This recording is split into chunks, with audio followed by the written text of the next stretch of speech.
Bienvenue à ma démonstration. Aujourd'hui, je vais vous présenter mon nouveau patron, comme je suis présente aux portes ouvertes de chez Pinceau. Et on a fait l'annonce tout à l'heure. En fait, je vais maintenant faire partie de l'équipe CDP, c'est-à-dire que tous mes patrons sont édités par CDP. Donc, si jamais vous voulez des projets de la petite maison, c'est maintenant disponible par Pinceau. Donc, il y a déjà 7 personnes, fait que je vais comme commencer un peu la présentation. Pour celles qui ne me connaissent pas, je m'appelle Geneviève Charron, je suis la propriétaire, en tout cas la conceptrice de l'entreprise La Petite Maison. J'ai plusieurs années d'expérience dans la peinture sur porcelaine, donc c'est ma spécialité de peindre sur de la vaisselle. Et puis, aujourd'hui, je suis ici pour vous présenter 2 projets. Un nouveau patron, plus un nouveau cours que je vais donner le 3 juin ici chez Pinceau. Donc, si jamais vous aimez la démo et ça vous inspire, je vous invite à venir passer la journée avec moi. Donc, le nouveau patron, en fait, c'est J'ai croisé le bonheur, qui est un nouveau visuel pour mes patrons également, vraiment à l'image de CDP. Donc, c'est ça. Là, aujourd'hui, ma démonstration, je vais vous présenter, je vais vous montrer plutôt comment on va appliquer la peinture. C'est sûr que je vais faire juste quelques échantillons du patron.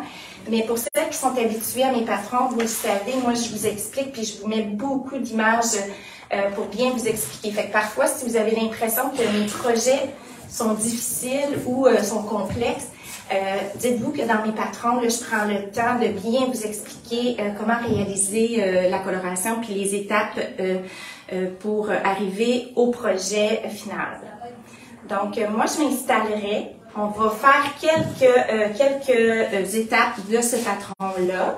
Et puis, en même temps, je vais en profiter pour vous peut-être démystifier quelques petits problèmes ou des trucs aussi que je peux vous dire sur la peinture sur porcelaine. Donc, je vais m'installer. On va pivoter l'écran pour que vous puissiez voir mon travail. Puis, si jamais vous avez des questions, n'hésitez pas. Je vais répondre. Tu vas me les dire, c'est toi qui vas me les dire. Bon, alors si jamais il y a des questions, je pourrais y répondre parce que Bruno m'accompagne, donc je vais pouvoir avoir quelqu'un qui me transmet vos questions. Donc, on y va. Donc, pour celles qui en font déjà, c'est sûr que je vais juste peut-être redire les étapes fondamentales. Comme j'expliquais, celles qui ont déjà réalisé de mes projets, peut-être que il y a certaines choses que je vais redire, mais c'est toujours bon de se faire rappeler les bonnes façons de faire. Donc, premièrement, faut jamais oublier qu'il faut bien préparer notre pièce. Je le rappelle tout le temps, mais c'est important si vous voulez que la peinture soit vraiment solide sur votre porcelaine ou sur votre verre. Sachez que là, aujourd'hui, je travaille sur de la porcelaine, mais le projet peut facilement être fait sur une pièce qui est transparente, sur du verre. C'est pour ça que mes patrons, souvent, je les appelle, c'est vraiment peinture porcelaine puis / transparent aussi, parce que on utilise la même peinture sur les pièces en verre. Donc, pour J'ai croisé le bonheur, comme je vous disais, le patron est vraiment, je l'ai réanalysé, je vous ai fait ça pour que ça soit agréable à travailler. Donc, j'ai bonifié la façon de faire, on a renchéri aussi les explications. Alors, pour la démonstration d'aujourd'hui, en fait, je vais tourner les pages rapidement juste pour être certaine de bien vous expliquer quelques trucs. Au niveau du transfert de l'image, pour celles qui ne sont pas habituées puis que ça semble compliqué, en fait, je vous dis que c'est de la patience un peu ou c'est du temps. On découpe le motif, on prend le dessin, la photocopie du dessin, on la positionne, on vient insérer le graphite en dessous, tout simplement. Et puis, ensuite, on vient tracer avec un stylo rouge. Et là, pourquoi je prends un stylo rouge? c'est vraiment parce que ça me permet de voir les lignes que j'ai tracées, puis surtout celles que que j'ai oubliées en fait. Donc ça nous évite des petits problèmes parce qu'une fois qu'on a enlevé, on voit pas le motif. Bonjour mesdames. Bonjour. Je suis contente d'avoir des gens dans la salle. C'est ça. Donc, ce que j'ai fait, j'ai préparé, c'est sûr, avant. Donc, le graphite a fait un motif sur ma pièce que j'ai ensuite retracé. OK? On travaille avec la plume Minerve. La plume Minerve, c'est vraiment ce modèle-là que je vous conseille, qui est celle de PBO. En fait, elle fonctionne bien. La bouteille, la pointe, je vous dirais que c'est celle qui à mon avis, travaille le mieux. Mais si jamais vous en avez une autre, vous pouvez utiliser ce que vous avez. J'ai du monde avec moi, c'est merveilleux. Alors, bonjour. Alors, je poursuis. Une fois que vous avez fait le tracé, une fois que c'est ça, avec la plume Minerve, en fait, on enlève ça avant, évidemment. Donc là, à partir du graphite, comme je viens tout juste d'expliquer, on refait tous les détails avec la plume Minerve. Vous remarquez qu'à quelques emplacements, souvent, il y a comme des gouttelettes ou il y a des emplacements qui ont plus de peinture, mais tu sais, c'est pas grave, même si c'est irrégulier, c'est ça qui fait la beauté de cette plume-là. Puis, tranquillement, pas vite, lorsqu'on applique la couleur, on vient réduire les imperfections de la plume Minerve. Donc, souvent, les gens, là, tu sais, sont pas satisfaits du tracé. Puis pourtant, tu sais, c'est pas grave s'il y a des choses qui vous agacent. On va tout corriger ça dans la réalisation du projet. Donc, on poursuit. Une fois que ça c'est terminé, on laisse le tracé sécher et on commence la coloration. Dans mes patrons, il va vraiment couleur par couleur. Et j'essaie d'y aller, des fois, les couleurs qui prennent plus de temps à sécher. Donc, j'y vais, je commence par eux autres. Mais généralement, je vais commencer par le plan le plus éloigné et je vais avancer dans ma réalisation. Donc, vous voyez là, la couleur peau. Je l'ai appliquée. Petit truc, j'applique la couleur peau avec le stylet. Ça nous permet d'avoir une couleur très lisse, plus opaque. Faut par contre travailler vite parce que c'est une peinture qui sèche rapidement. Fait que c'est l'enjeu de cette technique-là, puis de cette peinture-là, c'est que aussitôt qu'elle est à l'air, tu sais, ça sèche vite. Donc, faut appliquer la peinture rapidement. Donc, toutes les imperfections, bien corriger ça avec la finition qui est l'ombrage et la lumière. Bon, j'ai fait ici, bon, la couleur peau. J'ai commencé quelques couleurs. Ce que je voulais peut-être vous montrer, c'est comment on applique la peinture. Je vais essayer, je t'ai rendu une certaine étape, là, mais je vais vous montrer un peu le blanc. Je vais compléter, en fait, le but de la démonstration, je vais vous faire le petit chat. Comme je suis limitée dans le temps, je ne peux pas évidemment tout vous montrer. Puis mon but, c'est de vous montrer comment travailler sur la pièce. Alors, je vais prendre ma peinture. Pour la peinture, sachez que je travaille toujours dans des petits contenants. Ça m'évite de contaminer ma peinture originale. Puis, juste pour vous présenter, pour celles qui n'en ont jamais fait, là, la peinture qu'on utilise, là, je ne sais pas si je suis correcte, je ne vois pas. Est-ce que vous voyez bien le dessus? Il est à l'envers. Ah, ben, je vois ça. À toi, oui. Ah, merci. Donc, c'est ça. Donc, on travaille avec la peinture porcelaine 150. Comme j'ai dit tout à l'heure, on peut utiliser cette peinture-là sur le verre transparent aussi. L'avantage de la porcelaine sur le transparent, c'est que les couleurs sont opaques. Donc, on est capable d'avoir des belles colorations. Et parce que la Vitria, c'est ça la Vitria, elle est translucide. Donc, tu sais, ça donne peut-être pas le même impact que sur mes patrons. Donc, c'est cette peinture-là qu'on va utiliser, que j'ai mis dans des petits pots. Alors, la façon, pour celles qui, soit qui ont de la difficulté, c'est toujours de travailler avec votre goutte au bout de votre pinceau. Je l'explique dans mes patrons, évidemment, comme il faut. Mais la clé d'une belle, pas réalisation, mais application que je voulais dire, c'est vraiment, faut mettre quand même suffisamment de peinture pour se donner la chance de l'étendre. Et puis, on essaie de faire ça dans le moins de coups de pinceau. Fait que vous voyez, je dépose ma goutte Et je trempe ce matin, donc on va y aller avec le petit doigt d'appui. Alors, je vais déposer ma goutte et je vais tenter de descendre la peinture le plus rapidement possible. Puis là, le blanc, là, je vous conseille de mettre quand même pas mal de peinture parce que vous allez voir que les traits de pinceau paraissent un peu plus. Puis là, vous y allez, vous suivez toujours le sens de ce que vous êtes en train de réaliser. C'est super important. L'avantage de travailler dans le même sens, c'est que si jamais on voit les coups de pinceau, ben ça vient juste renchérir un peu ce que vous êtes en train de réaliser. Fait que là, je vais essayer de contourner mon petit museau qui est en forme de cœur.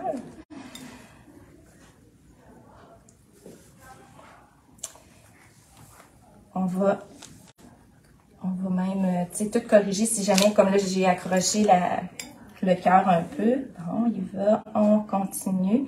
Fait que vous voyez, je retourne pas à la première place que j'ai fait parce que ça a déjà commencé, même si elle n'est pas complètement sèche, la peinture, elle a déjà commencé à figer. C'est ça qui va faire que vos traits de pinceau vont paraître, c'est quand vous allez repasser. Vous allez vraiment abîmer même le lustre. Tu sais, la peinture, elle est, lorsqu'on la laisse s'étendre seule puis sécher dans le bon temps, vous allez voir qu'elle reste luisante. Donc, c'est ça qui est intéressant.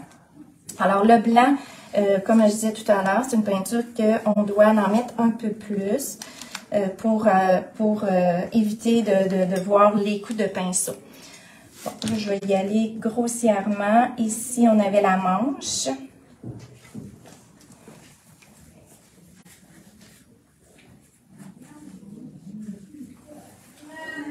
Il y a une personne qui demande si elle peut acheter du patron.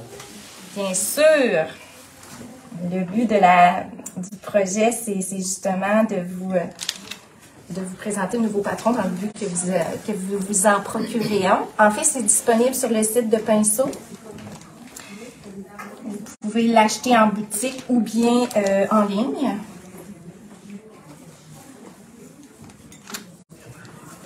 Puis l'adresse, juste pour être certaine, c'est pinceau.com.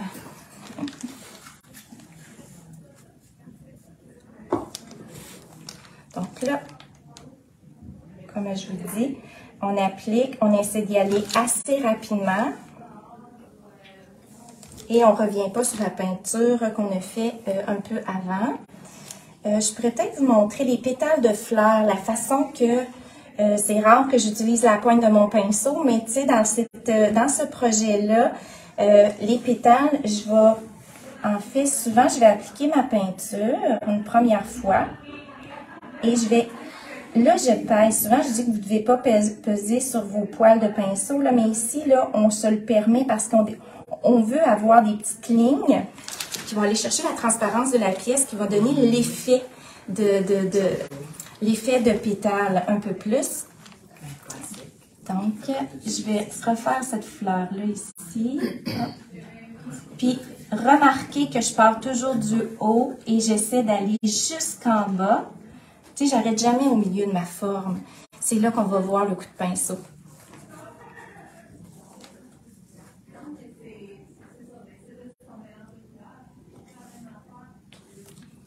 Puis parfois, là, je le remarque, peut-être que vous ne le voyez pas à la caméra, mais tu sais, des fois, votre coup de pinceau, là, il vous semble très présent.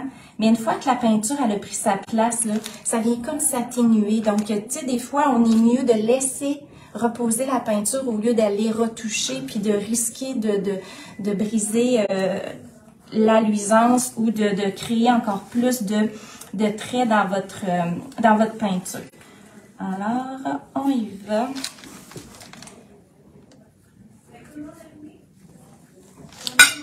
Je me permets de faire quelques petites lignes. Puis je l'explique là, que volontairement, je crée des coups de pinceau dans les pétales. Ensuite, là, je voulais terminer le petit chat pour vous permettre de voir un peu l'étape de finition. Donc là, je vais aller voir qu'est-ce qui manque. Je pense qu'il manque juste le vert dans cette petite oreille. Je vais faire la petite oreille qui était rose. Je vais en même temps faire la petite tuque. Donc, encore là, comme j'expliquais tout à l'heure, lorsqu'on applique une couleur, on essaie toujours de respecter le sens de qu'est-ce qu'on est en train de faire. Ici, ma petite tuque, elle a comme une texture un peu. Donc, ici, le rebord, j'y vais dans le sens du haut vers le bas, tandis que pour le reste du dessus de la tuque, je vais y aller plus de gauche à droite, de droite à gauche, là. En fait, je vais y aller horizontalement. Puis, c'est ma pièce que je vais tourner et non moi faire de la manipulation. Donc, on y va. Puis lorsqu'on essaie de faire, comme là, ici, dans ma tuque, j'aime bien jouer avec la transparence de la peinture parce que ça me donne des beaux effets. Puis avec la finition, tu sais, c'est intéressant. Fait que souvent, je vois des gens qui mettent ça très opaque partout. Mais des fois, ça fait quand même... tu sais, c'est intéressant de voir le blanc de votre pièce en dessous. On avait la petite oreille aussi que j'oublie pas. Je ne sais pas si ça paraît, mais j'ai vraiment la tremblote. Tu pourrais-tu? Non? Non, vous n'en rendez pas compte, tant mieux. Je vais voir à la finition comment ça va se passer. Alors ici, on avait le petit foulard. Toujours la même chose, hein? On prend la goutte, je la dépose. Puis là, je viens vraiment l'étirer. Puis là, j'y vais dans le sens de mes plis de mon foulard. Donc, ça va accentuer. Puis comme je viens de dire que c'est intéressant de jouer avec la transparence, ben, je me permets de créer déjà des petits effets avec ma peinture. Bon, j'ai trouvé le tour de dépasser. Bon. Ça va vous montrer qu'on peut faire des erreurs. On va tout corriger ça avec la finition. Ensuite, qu'est-ce que je pourrais vous présenter en attendant que ça sèche? Je pourrais vous faire les joues parce que des fois, là, je le sais que les gens, vous avez... ça vous stresse de faire les joues. Dans mon patron, je vous l'explique encore mieux comment réaliser ça. Ce qui est important pour les joues, c'est qu'on veut juste faire une fine couche transparente sur votre couleur peau. Assurez-vous que la couleur peau, elle est bien sèche avant de faire ça parce que sinon, là, c'est sûr que vous allez pas être contente. Parce que ça va briser votre couleur peau. Alors, le truc, c'est de bien charger votre pinceau. Moi, je vais le faire avec un rond numéro 2, mais ça pourrait être un rond numéro 4. Moi, avec mon numéro 2, je fais beaucoup de choses. Je fais de la finition puis du remplissage. Mais souvent, regardez, je viens juste écraser mes poils pour avoir comme une mini langue de chat. Mais quelqu'un qui aurait une petite langue de chat pourrait aussi utiliser... une petite langue de chat. Ce qui est important, c'est qu'on veut vraiment, on ne veut pas travailler avec la pointe, donc on veut travailler avec vraiment le côté des poils. Alors, ce que je vais faire, là, je vais tourner ça ici, je vais le faire sur mon petit bout de papier. Ce qui est important, c'est vraiment, on veut charger. Ça veut dire qu'on veut s'assurer que mes poils sont bien imbibés de peinture, mais je veux pas que ça soit trop épais parce que je veux pas faire de petits rebords sur ma joue. Fait que là, on y va rapidement. Là, on a juste une à faire, fait qu'il faudrait pas que je la manque. Alors, on y va d'un coup. On essaie d'y aller très rapidement avec le moins de coups de pinceau possible. Là, j'ai fouetté rapidement parce que j'avais des petits rebords là, qui me dérangeaient. Fait que je les ai... Ça, on a le temps de le faire. On peut tout de suite repasser, mais il ne faut vraiment pas peser sur les poils. Donc, la petite joue, c'est vraiment travailler le rose avec sur la couleur peau, là, travailler en transparence. Donc, ça nous fait une petite joue plutôt délicate. Donc, hop, il y a tout ça. Là, maintenant, là, dans le fond, toute l'étape de coloration, je m'étais fait des notes pour être sûre de rien oublier, puis je les regarde pas. On n'est plus habitué, hein, c'est stressant de faire ça. Bon, coloration, dans le fond, la façon que je travaille, c'est vraiment ça. On applique la coloration, on met tout, on laisse sécher. Des fois, on revient avec une deuxième teinte pour créer des nuances, pour créer du relief. Et on laisse encore sécher. Et ensuite, on enchaîne avec l'étape de finition qui est en 2 étapes. C'est-à-dire, on va venir faire les ombres et ensuite, on va faire la lumière. Puis c'est vraiment la lumière qui vient, bien en fait, dans mon patron, on le voit bien. L'ombrage, on vient assombrir le tout, mais c'est ça qui va donner de la profondeur.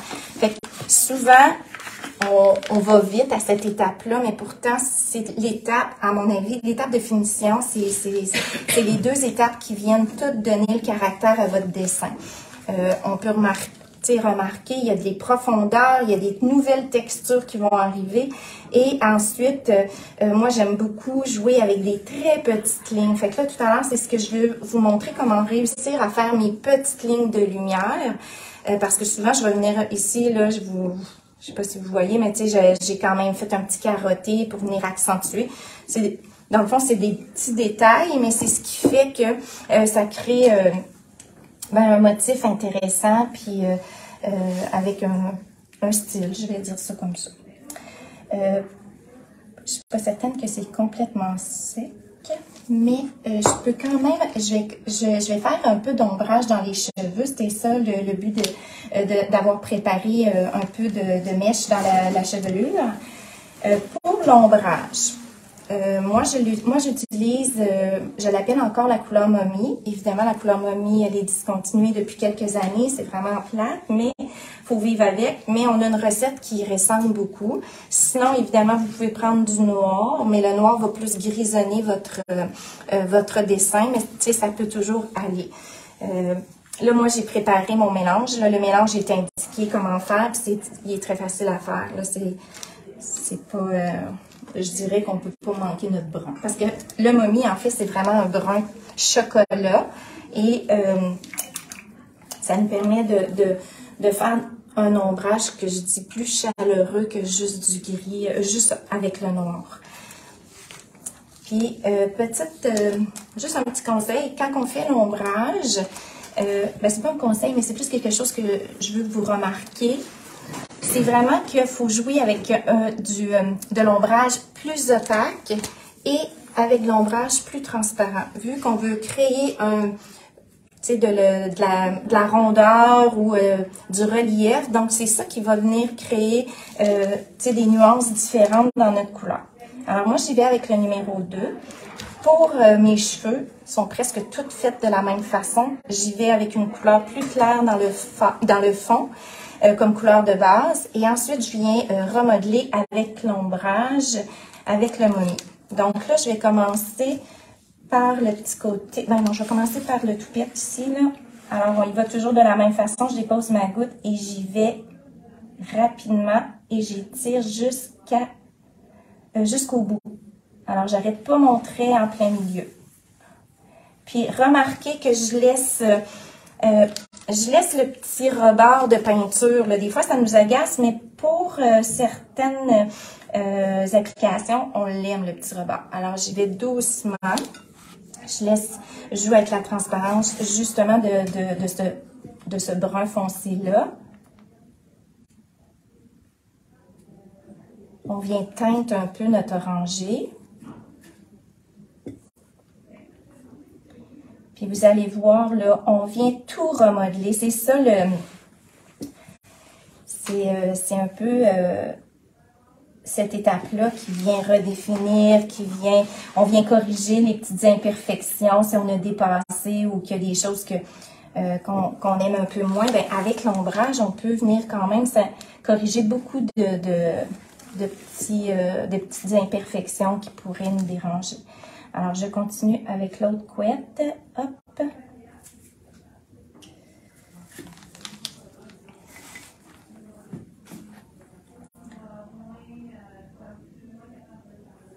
Puis là, je le fais avec les cheveux, mais ça pourrait être, une texture dans du tissu, dans des vêtements. En fait, on joue de la même façon. On vient vraiment appliquer. On vient salir un peu la couleur du dessous pour y donner des teintes un peu différentes.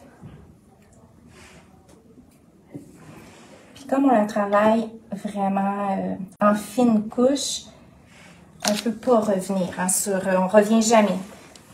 Pour moi, c'est un avantage, mais il y en a d'autres que non, ça stresse parce que la peinture sèche très rapidement, mais c'est sûr qu'en se pratiquant, vous allez voir que l'assurance se développe bien, puis à un moment donné, on vient habitué à ça, qu'on ne peut pas repasser.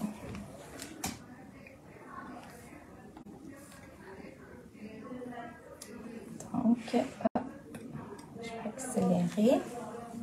Tu me diras, je fais combien de temps? Là? Je sais que juste pour... Jusqu'à moins quart. Ah, j'ai une horloge. Ok, oui, je vois. Parfait, merci. C'est un beau projet, honnêtement. Il y a différentes... tu sais, les cheveux sont intéressants. Il y a comme toutes sortes de petits détails qui sont raffinés. Je trouve qu'il y a quand même différentes aussi applications de la peinture. On a le flou en arrière-plan, on a les feuilles, on a différentes teintes dans le pétale des fleurs.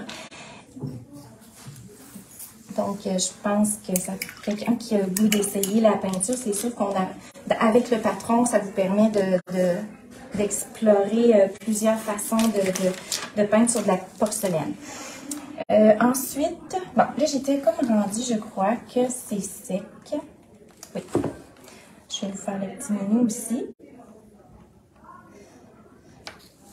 Donc, c'est la même façon. Pour l'ombrage, là, souvent, les gens... Là, j'ai fait, avec le momie, j'ai fait la texture des cheveux. Par contre, là, ce que je vais vous montrer, c'est vraiment l'effet de l'ombre. C'est-à-dire, c'est de réfléchir, elle est où ma source de lumière?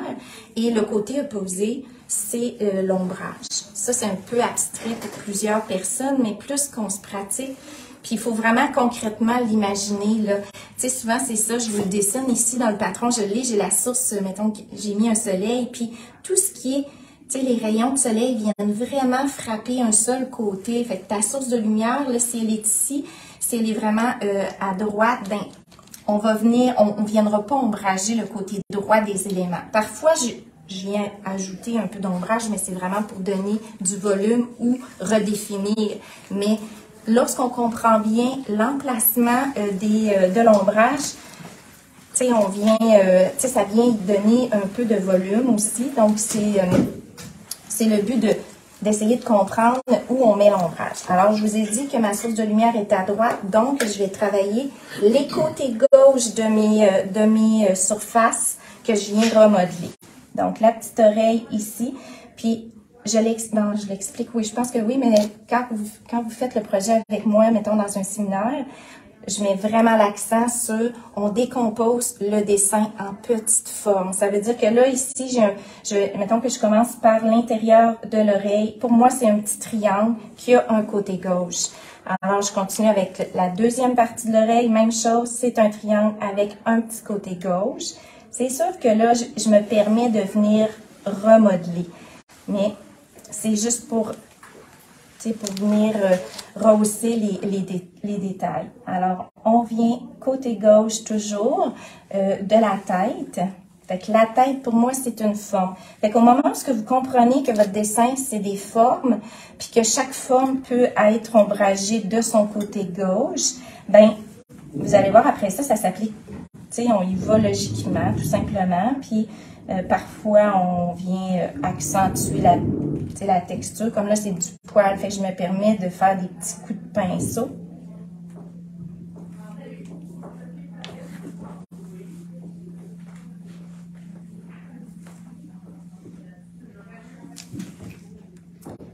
Puis je dis côté gauche, mais des fois, c'est en dessous, comme ici, cette forme-là. Là, tu sais, ma lumière est plus là. Je vais venir accentuer plus le côté droit. Ici, je viens faire mon côté gauche toujours parce que la lumière va frapper l'autre côté.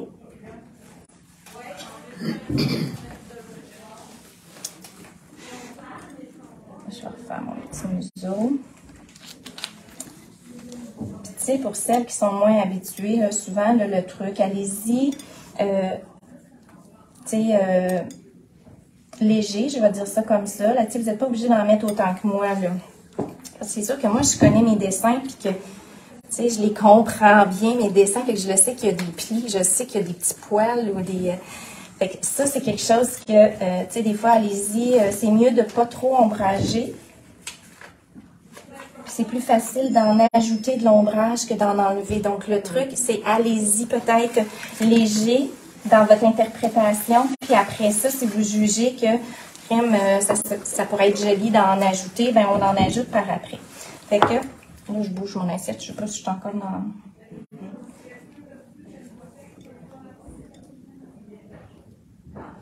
J'ai pas toutes les couleurs, mais bref, tu sais, on vient travailler à l'étape de l'ombrage. Et ça, moi, je m'amuse vraiment. Là. Puis là, j'y vais, j'essaie d'être cohérente avec ce que je dis. Fait que j'en mets pas partout, là. Mais, tu sais, ça m'arrive de venir redéfinir mes formes. Comme là, ici, le petit œil, je le trouve un peu amoché, mais je vais venir je vais lui donner du caractère avec le blanc tout à l'heure. Donc, ici, je vais venir ombrager parce que les mains, tu sais, ils tiennent le petit chat. Donc, il y a comme de l'ombrage. En dessous aussi.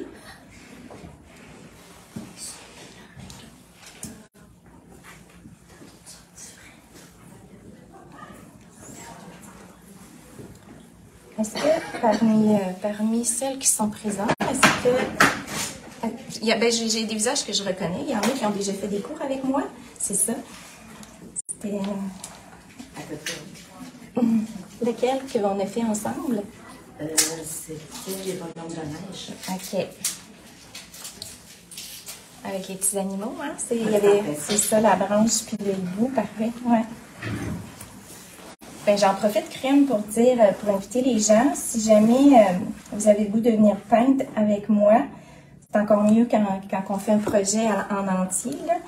Ben, j'ai le nouveau projet. Je vais juste compléter ma petite queue, puis je vais vous présenter. Est-ce que peut-être que vous l'avez vu si vous avez assisté à notre présentation tout à l'heure, mais si jamais vous arrivez à l'instant et que vous n'avez pas vu, ben, je l'ai avec moi. Je vais vous montrer mon prochain cours que je vais donner ici chez Pinceau, qui est le 3 juin.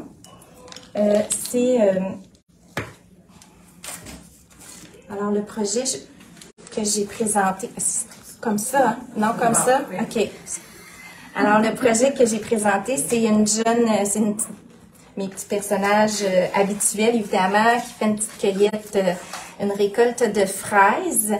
Ce qui est un peu différent, c'est que je l'ai intégré dans un rond avec des petits détails de fleurs, mais que j'ai quand même laissé un peu entrelacé. Fait que je trouve qu'il y a quand même des choses différentes de mes dessins habituels.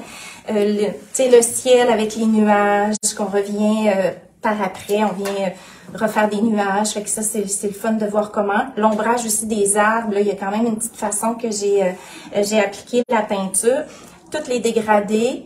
Puis, je joue toujours avec ma petite texture, mais tu sais, je trouvais que c'était quand même intéressant. Puis, je l'imagine aussi sur une forme, tu sais, un verre à vin ou sur un beau pichet à eau, là, quelque chose de transparent. Le fait que c'est un rond, tu sais, ça vient... en tout cas, c'est différent un peu que ce que je fais normalement, qu'il n'y a pas de... Tu sais, il n'y a pas de fond, fait que, tu sais, il faut bien l'intégrer, là. Alors, ça, c'est mon prochain projet, qui est tout frais, tout frais. Il n'est pas en vente encore. Non, ça, je vais le donner en cours. Arrête. Puis avec le cours, pardon? Oui. Tu vas l'enseigner avant. Oui, oui, puis oui. Mais avec le cours, le patron, il est inclus. Mais ça, on ne suit pas le cours, parce qu'il va devenir éventuellement. Oui, mais là, je ne sais pas c'est quoi le délai. Ça serait à poser la question, mais oui, avec le cours du mois de juin, le projet il est inclus. Le patron, en fait, il va être inclus. Puis on va suivre vraiment toutes les étapes, puis on va tout réaliser ensemble. La coloration et la finition, tout ça. On va tout faire ça. Puis je pense que c'est un projet qui va bien se réaliser. Je dis ça à chaque fois. Mais tu sais, il y a des surfaces, il y a des grandes surfaces. Il y a quand même un beau défi dans le nouveau projet parce que on travaille des grandes surfaces qui est tout le gazon. C'est un bon défi, mais avec la langue de chat puis la bonne quantité de peinture, vous allez voir, ça se réalise tout seul. Puis on laisse aller la peinture puis elle fait la job. Fait que faut pas y toucher. Donc oui, ça se fait presque tout seul. Tu travailles seul? Ben oui. La langue de chat. Alors, pour la démonstration que je suis en train de faire, je vous dirais que c'est un peu ce que au niveau de l'ombrage, que je peux vous faire comme présentation. Là, je vais juste faire, ça m'agace, là, mes mains sont même trop grosses sur mon chat, fait que je vais juste venir faire la petite ombrage sur la main. Puis, c'est toujours important de laisser un peu de couleur opaque. Tu Tu sais, souvent, vous avez vous pesez, puis vous lichez ça, tu sais, c'est trop uniforme, mais c'est ça qui vient faire, c'est ça qui vient comme, je trouve, tu sais, améliorer l'effet d'ombrage. C'est vraiment en conservant toujours un peu plus de foncé sur votre effet de transparence, parce que ça crée comme un dégradé. Mais tu sais, quand vous repassez, il ne faut pas ramasser ce petit ourlet foncé-là. Fait que, tu sais, je l'explique très bien dans mes patrons, mais, puis en courant. Dans le cours encore plus. Tu sais, je mets vraiment l'accent sur cette façon de faire, parce que c'est ça qui vient, je trouve que c'est ça qui vient donner le bel effet. Bon, ça aussi, je vais juste finaliser ça, puis j'embarque rapidement. Oui, 10 minutes. Je vais embarquer rapidement sur la lumière. Fait que, tiens. Parce que je vais vous montrer comment faire les fines petites lignes. Donc là, on prend le blanc. Pour la finition qu'on appelle lumière, super important, si votre peinture elle est épaisse, de mettre un peu de diluant. C'est vraiment du diluant porcelaine 150 pour liquéfier votre peinture parce que, tu sais, on veut vraiment faire des fines petites lignes. Donc, faut que la peinture soit quand même, tu sais, qu'elle soit pas épaisse. Sinon, vous allez voir, ça ne glissera pas puis ça fera pas de ligne. Ça fera pas ce que vous désirez. Alors, là, j'ai mon numéro 2. Donc, je vais utiliser le numéro 2. Alors, ce qui est important pour faire de fines petites lignes, c'est d'avoir une belle pointe au bout des poils. C'est de réussir à bien faire une pointe très refermée, pointue. Puis, on va travailler avec une fine goutte. Puis, cette goutte-là, il faut vraiment... Je vais, pour que vous puissiez voir, je vais faire sur la petite boucle. En fait, je vais déposer légèrement ma petite goutte et je vais étirer celle-ci, mais sans peser sur mes poils. Ça fait une petite ligne tremblotante, mais elle est quand même délicate. En fait, puis souvent, on essaie d'aller plus vite. Là, je vous l'explique, mais allez-y. C'est vraiment, on n'écrase pas du tout les poils. C'est vraiment venir, hop. Tu sais, on vient, puis généralement, il faut aller quand même rapidement. Puis c'est ce qui va provoquer comme une ligne qui commence fine, puis qui s'envole. Tu sais, on s'envole avec notre pinceau. On le lève, fait que la ligne, elle s'amincit à l'extrémité. Bon, je vais m'inspirer de... Donc, je vais fermer ça. Je vais prendre vraiment ma vraie assiette. Alors, on vient comme redéfinir un peu l'inverse de ce qu'on vient de faire, c'est-à-dire, on a dit que la lumière était à droite, donc là, je vais me concentrer sur les dessus et les côtés droits. C'est sûr que dans mon patron, vous allez voir, j'ai plus remodelé que maintenant, mais c'est vraiment la façon de faire. Là, on travaille, on en met un peu, des fois on en ajoute.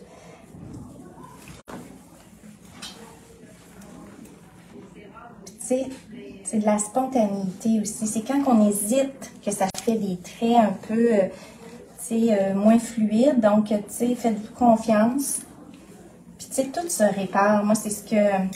c'est très rare qu'on va scraper complètement une pièce, là, à moins vraiment qu'on accroche le visage, puis ça fait un creux à l'intérieur. Mais généralement, là, on réussit à tout remodeler ou corriger les petites imperfections. Alors là, c'est du poil. Fait que là, je vais me permettre de shaker encore plus. Vraiment de venir donner des petits coups. Mais toujours, j'essaie d'y aller très délicat.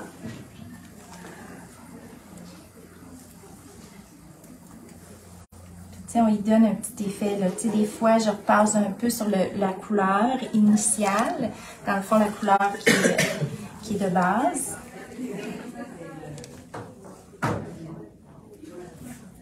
Mais le truc, là, puis tout à l'heure, je vous disais de ne pas peser. Je fais souvent cette démonstration-là dans les cours. Je ne sais pas si vous allez voir parce que c'est blanc. Regarde, je vais y aller sur le bout de mon papier, sur le papier graphite.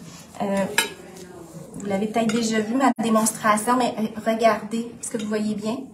Parfait. Alors, je dépose ma petite goutte et là, je l'étire. Là, je vais juste vous montrer, je l'étire. Regardez comment je suis capable de faire de fines lignes. Mais là, regardez quand j'écrase mes poils. Tu sais, quand je vous dis, il ne faut pas écraser les poils. On ne fait que déplacer la mini-goutte sur la pointe. Fait que, tu sais, on peut comparer. Je suis partie de très fine à, aussitôt que j'ai fait une pression sur mes poils, ça fait pas ce qu'on veut. Quelqu'un qui aimerait savoir comment faire le transfert du dessin. Le transfert, OK. Ah, ben pour celle que je peux répondre rapidement. En fait, on part de la photocopie du tracé, ben, tu sais, le tracé, le dessin en fait, qu'on vous donne dans le patron. On met le papier graphite. Ben en fait, moi souvent je dis, installez votre tracé comme il faut, fixez-le. Tu sais, souvent avec du tape, je le fixe pour être certaine que je le mets droit, que je le mets à la bonne place, fait que ça me permet d'analyser. Puis remarquez, moi, là, je découpe toujours mes motifs. C'est plus facile de venir le positionner puis de voir son emplacement. Et ensuite, on prend du papier graphite. Moi, j'utilise le papier graphite gris et je le mets en dessous. Et je prends le stylo rouge et je refais tout le dessin minutieusement. Et je dis aux gens de comprendre ce qu'ils sont en train de tracer. Ça va vous faciliter le travail pour la coloration. Alors, c'est vraiment tout simple. Puis une fois que c'est fait, là, on enlève. Une fois que vous avez fait toutes les lignes, puis le crayon rouge, comme je dis toujours au début, là, mais c'est vraiment pour voir les lignes que vous avez faites, puis surtout pour remarquer celles que vous avez oubliées. Parce qu'une fois qu'on enlève le tout, c'est difficile de remettre ça à la même place. Donc, on prend le temps de faire cette étape-là. Puis, le graphite se transfère sur la pièce. Et ensuite, on va prendre la plume mignonne. Fait que rapidement, c'était la façon de faire pour transférer le dessin. C'est pour ça que souvent les gens me disent que mes projets ont de l'air compliqués, mais c'est pas vraiment compliqué parce que vous tracez mon dessin, puis ensuite on y va étape par étape pour faire la coloration et la finition du dessin. Je vais juste avancer rapidement pour juste que vous puissiez voir comment ça change de bien faire la finition, de prendre le temps de le faire. Puis, dans mon nouveau cours, c'est ce que j'aime. Il y a quand même... on va avoir le temps de faire la finition des petits détails.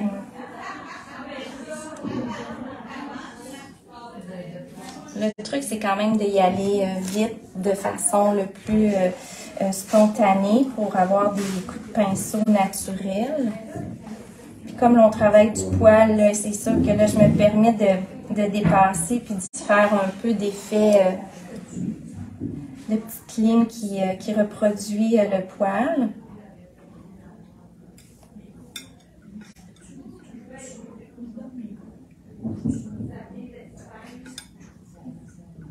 C'est environ une minute. Parfait.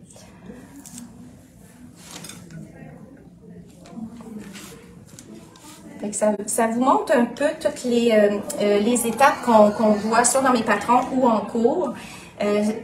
C'est la même façon, c'est la même technique dans tous mes patrons. Pour celles qui sont habituées, dans le fond, plus qu'on en fait, plus qu'on devient à l'aise avec la technique.